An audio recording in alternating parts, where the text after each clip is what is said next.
Mandy McEwen is a badass ENTJ.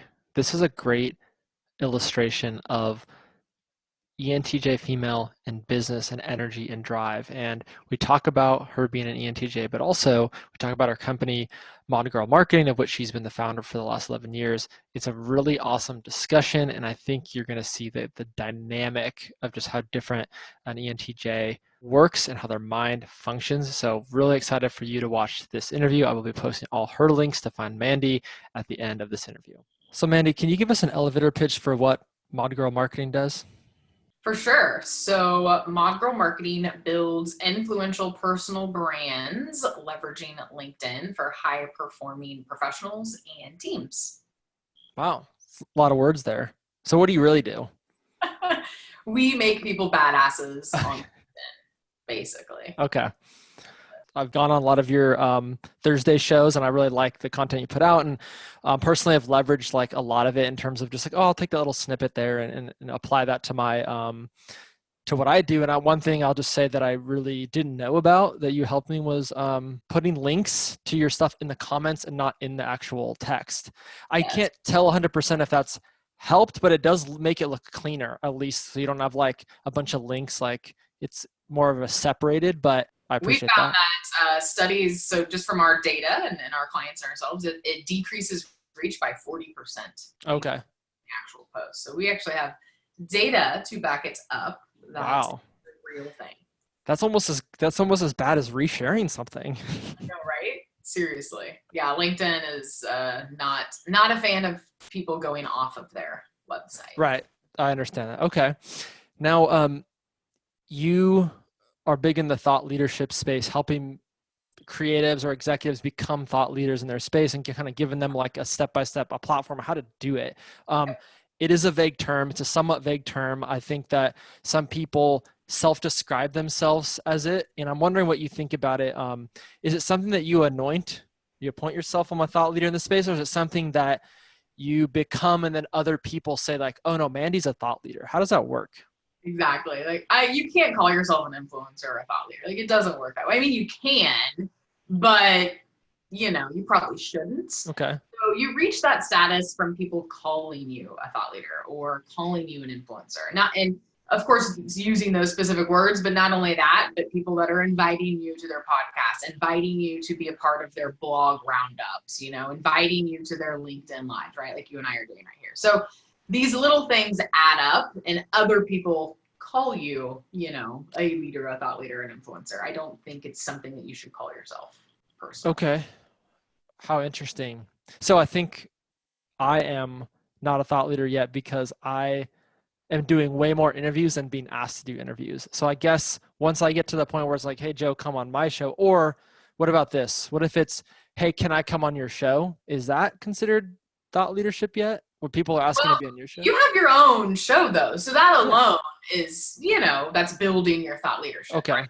So I would say that, yeah, I would really consider anyone who has a successful show, podcast, LinkedIn live series, whatever. I would consider anyone that does that successfully a thought leader, really, And yeah, of course, I would be reaching out to people asking if you could go on shows 100%. I don't think at the end of the day, it really matters, to be honest, if you know what I mean? Like it's all about providing value, getting yourself out there, getting exposure. And these are just like, the little vanity metrics, if you will, like who's going to call me an influencer, But in the grand scheme of things, I don't really think it's that big of a deal as long as you continue to grow your reach and, put great content out there and help people, that's really all that matters. Now, you kind of said some things that really, I think, are directly correlated to your personality. And as everyone knows, kind of my channel, I'm all about personality type. And you and I have talked before, and you've described yourself as an ENTJ. And my professional opinion is yes, you're definitely an ENTJ. But it's interesting because ENTJ females really only make up like 0.9% of the population. So very rare type. And I always try to make on my shows like a connection between like business owners' success and personality. Can we make this correlation? And I always feel like, yes, you can, especially for people that run their own business and started up from almost nothing, that there's certain types that fit into that category. So how has being your type both like fostered growth and then like also kind of hindered you? Yeah, really, really solid question there, Joe. We could be here all day. I'll keep it quick. Okay. So the fact that I'm like uber driven and ambitious has got me to where I am, right? Like I want to do something and I will do it, right? Like I am super driven. I have crazy willpower. I can go on a 10-day fast without eating anything and drinking. But like when I set my mind to something, like there's no stopping me. Like you can call me, people have called me a freak, an alien, all sorts of, and I take it as a compliment, right? Yeah. Like you're right. My mind is strong. Mhm. So that has, just the leadership qualities of like, I'm going to go out there and do it. I'm going to hire people. I'm going to, delegate. I'm going to get shit done basically. Right. So that obviously is amazing. Now where the opposite effect is sometimes I get tunnel vision, right? Like I become too obsessed with something like, so like Grant Cardone's like Be Obsessed or Be Average book, right? Yeah. Read that years ago and I was like, yeah, this is me. Like it helped me too, but I was like, I was already kind of obsessed. Like, right. Dude, just inherently that's my nature, right? So that's hindering though when you become too obsessed, you can't see like the forest through the trees, whatever that saying is, right? Because I like get fixated on things, and that's why I need people in my life to be like, yo, Mandy, like, are you seeing the big picture here? Like, take a step back, chill out, and like look at the grand scheme of things, right? So it's like little things like that I get like fixated on and kind of obsessed over, OCD style, that I need I need help. And that's why I have to have people around me, right? And team members. So ever since I started Mod Girl, really, I hired almost immediately. Once I figured out like this is a lot of work to run an agency, I can't do this myself. I was hiring freelancers, way back in the day. And obviously to do work that helps, but personality wise, like I need those people to keep me on track and to keep me organized. That's another thing too, is I'm a creative, right? So I like the creative side of things. I don't like the organization side of things typically. And so I need people not only to be like, yo, like, are you seeing this? Like quit being obsessed over this one thing. And not only that, but like help me to stay on track and organized too. Right. So I would say we could be here all day. I could go on and on. Those are the good ones. Do you hire people that are there to oppose you so that you can see things that you haven't seen? Yes. That's a very good question. So I need to be hiring more of them, but yes, I do. And I don't even like, it's one of those things where in the past, I haven't been consciously aware of that when I've been hiring, and you don't really know, you know what I mean? Like, it's really hard to judge people too, personally, like when you're having a conversation, interviewing people, like, you don't really know, like, are they going to be the type of person? But I need those people on my team, right? So I have one specifically right now who isn't afraid to challenge me and be like, hey, actually, this is what I'm thinking. I don't think you're right here, and we can go back and forth, but I 100% need people like that on my team. Okay. You sparked a question that I've asked someone before. I don't think you'll have any trouble answering it, but you talk about Grant Cardone and 10X and all these sort of like business self-help motivation gurus and or books out there, but they're mostly written by extroverted thinkers, which is your top function. But when your type reads that, it's very obvious.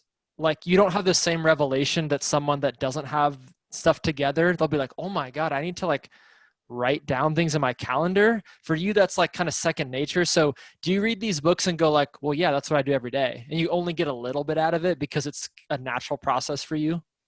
No, I still get a lot of it, because here's the thing, like my brain is constantly crazy and thinking all the time, right? And so I need those reminders. Okay.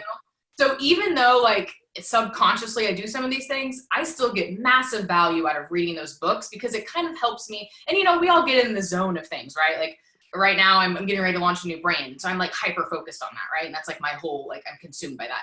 And sometimes I forget the basic things that we're talking about here, right? And so when I read these books, it helps me to like, okay, am I on track? Am I doing this enough, right? So I might be doing it a little bit, but then I read these books, I'm like, I need to be a little bit more, aware and do this more, on a daily basis or multiple times a day or whatever it is. So I am of the sense that like, I am always learning. I don't think that I know anything really. Like, I don't know too much, right? Yeah. So I could read something, and even though I was like, yeah, I've done this, been there, done that, I would still learn something, right? Even if 5 pages, so it's still always valuable to me. And I feel like a refresher is needed for everyone. Yes, absolutely. Now, you said you've been in business for 11 years, and prior to that, I know that you had pretty much sold and monetized anything imaginable.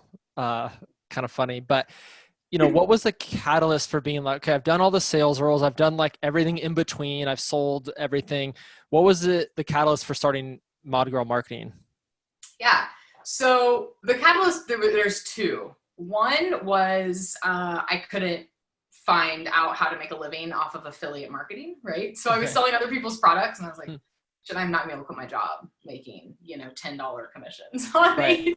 So that was one. The other thing was, speaking of my job, I was actually conversing with business owners and people who were complaining about their SEO people or their web designers, right? So while I'm doing affiliate marketing on the side of having these sales jobs, I'm hearing people bitch about their online marketers. And I'm thinking, I already have relationships with these people, and I'm really good at what I do and I'm not making that much money because I'm selling other people's products. Like, I think there's a need here to help small business owners.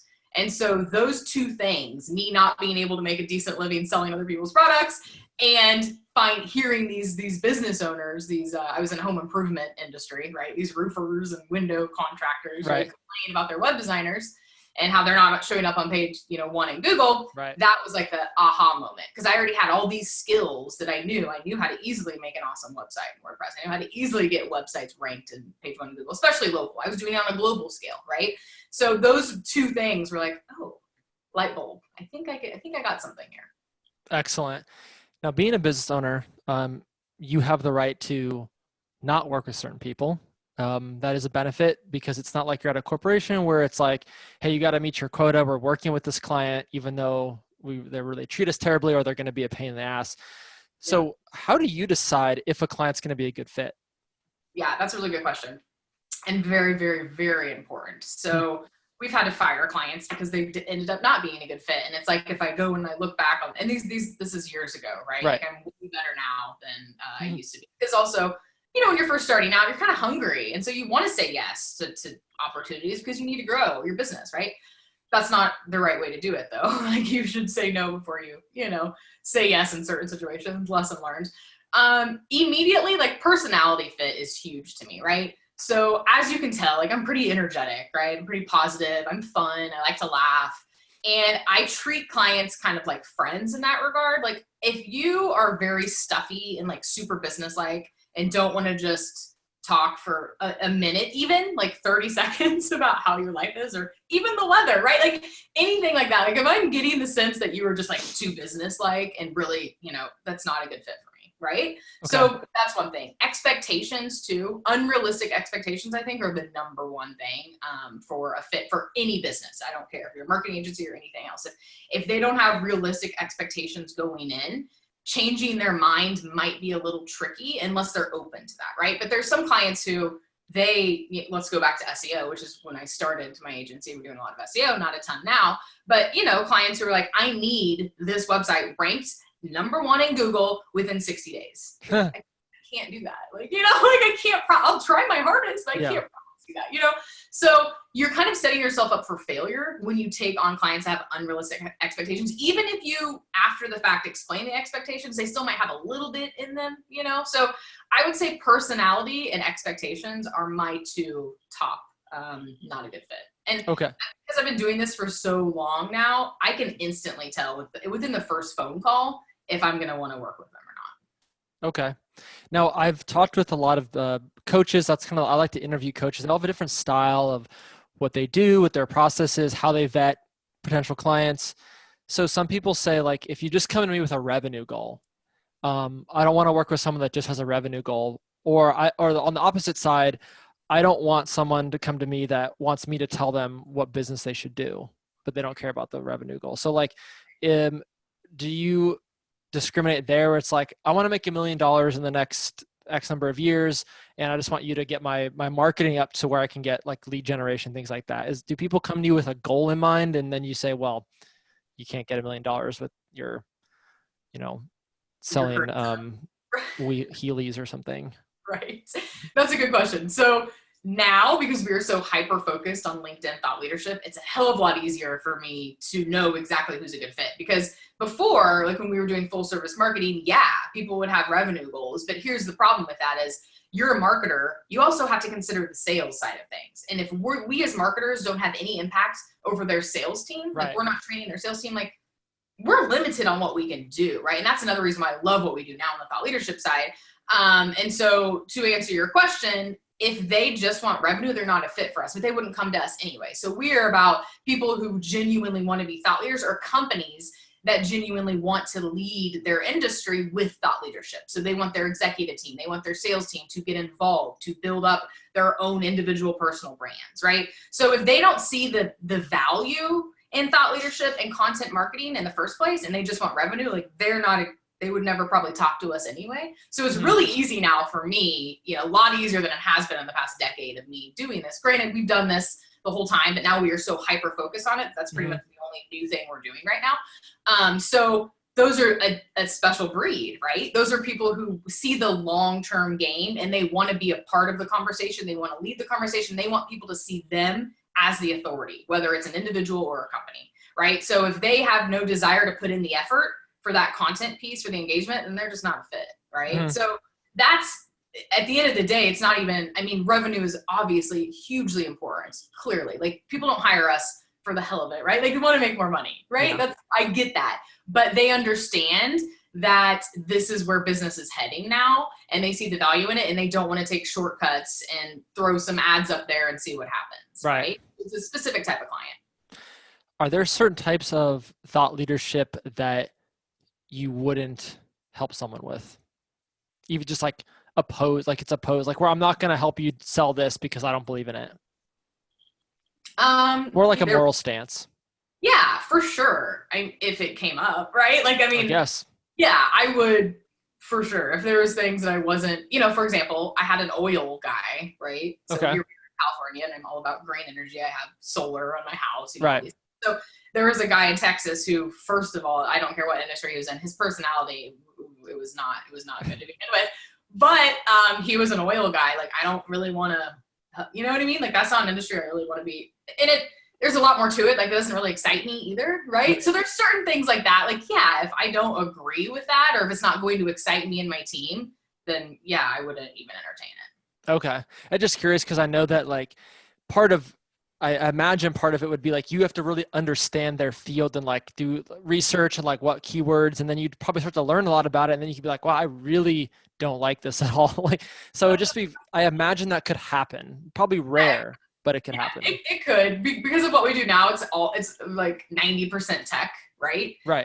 LinkedIn, B2B marketing, it's a lot of tech. So I don't run into that a ton because it's tech consulting, software. There's so much. There's a huge consultants even in technology. So it's not a ton that we run into that now, but in the past we certainly have. And we were like, yeah, we're not into that. Not a good fit. Sorry. So I'm big on anything, personality, morals, values. Like, you have to do what aligns with you. Otherwise it's just not going to work, because you're not going to be happy. Neither is the client. So it's just, why would you get yourself into that situation? Okay. So, what are the packages that you sell? Like, just what are the kind of things that people can buy from you? Yeah, so we have for the individuals, we have a 6-week thought leadership accelerator program where we get with you, come up with an overall strategy. What are you trying to do, right? What are your goals? Do you want to advance in your career? Are you an entrepreneur? Are you trying to get more clients? Do you want more advisory board roles? Do you want speaking opportunities? Do you want a TEDx speaker? the list goes on and on, right? And then the next is like, what is your thing? Who are you? What do you do? What do you do with your life, right? So what's your specialty? What do you want to be known for? What do you want to build up your thought leadership around? And it's interesting how I talk to people on the phone sometimes and they don't know how to answer that. They're like, I don't really know. That's a good question. Okay, well, we can think about that, So It's like two different types of people. Like, some people are like, they know exactly and they're already kind of on that road. And other people are like, I want to get to this point, this higher level. I want to amplify my personal brand and open up opportunities for more money, but I don't really know what that looks like, and that's okay. We walk through that. But then we, optimize their entire profile. We actually interview them on Zoom, like you and I are doing right now, and we create video clips from that for them. So we have like 10 video clips we make for them. We edit it, put the subtitles, get their branding, whatever their personal branding vibe is, we figure it out. We help them write content, we do the whole strategy, and then we kind of train them and give them support after the 6 weeks to kind of, DIY after that with our support. But we set them up with a repository and a strategy, so they know exactly what they're doing. They're not just throwing stuff at the wall and hoping it sticks. So that's on the personal side. The company side is all custom. Just depends. We do the basics of what I just said, but for teams, and it's all custom depending on what that looks like. Can you work with like huge enterprises? Yeah, we can. Okay. Yep. If Okay. everything lines up and they for sure, definitely. We're working with a pretty big company now. I would say maybe enterprise, close to. So yes, we can. It all just depends on how they're structured and what their what their goals are, and if they're willing to do what to work with us and all that. But yeah, I would say so. It's just usually the bigger the company, the more like internal they're doing these things. It would probably be more of like a consulting role, Okay. more than like done for you is what I find with bigger like massive companies. But the answer is yes. Okay. How's your LinkedIn Live series going? Good. I actually cut back to once a month, Okay. and it's because of the direction and kind of target market we're heading to. And so this is another kind of like lesson learned, I guess, for everyone here. All these things we're doing online to put ourselves out there are great, right? It helps. You should keep doing it. However, our time is precious and valuable, and you really have to think about what you're doing and if it's moving the needle. So for me, going live once a week wasn't really moving the needle compared to when I'm doing it once a month. And the reason is a lot of people that I'm going after, they're super busy, right? So they don't have time to join me once a week on LinkedIn. Right? So like my ideal target audience, like the Google, executives that are working 70 hours a week and have a family of, 3 kids and a wife, like they're not, they're not sitting on Thursdays watching my live with me. Like they're just not. So I switched it to once a month and it's going great. Like it's helped me, not to mention it's given me loads of video content because I take those and I splice them into, video clips. So I still have like, I don't even know, months, like hundreds of video clips that I have yet to post. So no, I'm glad I did it, but it's just one of those things where you have to take a step back sometimes. And this is another hindrance sometimes my personality is I get to going on something. I'm like, I don't want to quit. Like I've been doing it. Like I don't want to quit. Even though I'm like, Mandy, like it's not really, these voices in my head. Like one side's like, you're doing a good job. People love it, The other side's like, is it helping you make more money? Right? Kind of like when my courses, and I have all these courses and I work, helped agency owners and same thing. Like I put all these resources into it and I loved it. But I think they had to take a step back. I'm like, is this really the lifestyle that I want to live? Like, I know you've been doing this and you put your, heart into it and money and resources and you have all these great things now, but is this really the direction you want to go? And so that's another part of my personality where I'm so driven almost to a fault sometimes. I'm like, okay, just take a step back and like look at what you're doing. And is it getting you to where you want to go? Yeah. And if the answer is no, then let's tweak that a little bit, So I've obviously, as an entrepreneur doing this for over a decade, have many of those experiences. Right.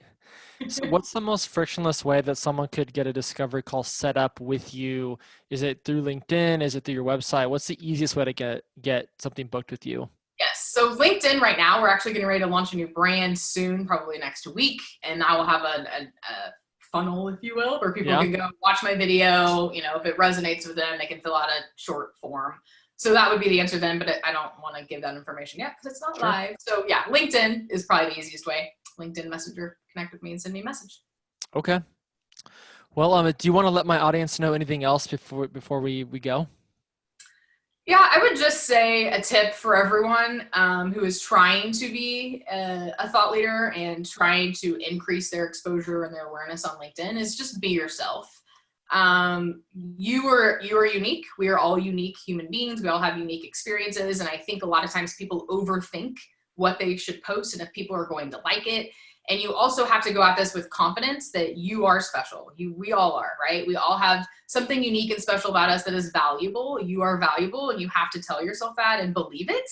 And then share your stories. So when you post, like think about your experiences or your clients. I mean, storytelling is huge. And so I always want you to be confident in your own skin and to be able to share those stories and those experiences that you only have, right? So the general rule is if you're posting something and you can go to Google and type in the question and find the exact answer, like don't post it, right? So that's my general rule of thumb.